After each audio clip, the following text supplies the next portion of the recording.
Today I'm going to tell you everything you could possibly want to know about this red ribbon. It's really nice. It's easy to use.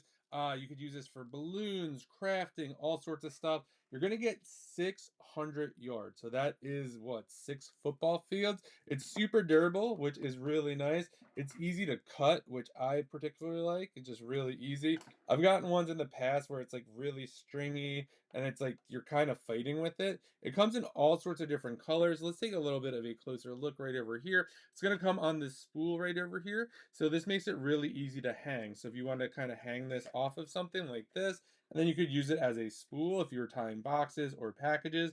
And the scissors could just kind of sit up here as well. Now, another thing you could do with this is you could easily curl this. So you just take it with this, and now you have instant curls just like that. Super easy. It's great for wrapping packages. You could use this for balloons. You could use it to tie stuff outside.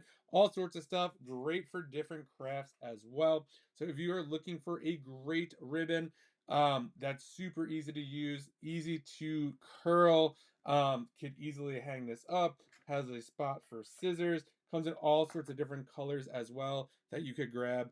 Definitely really like this a lot. Could not recommend it enough. We love using it and we use it for a ton of packages and tying boxes. If you found this helpful, give this a thumbs up and I hope you get the right ribbon.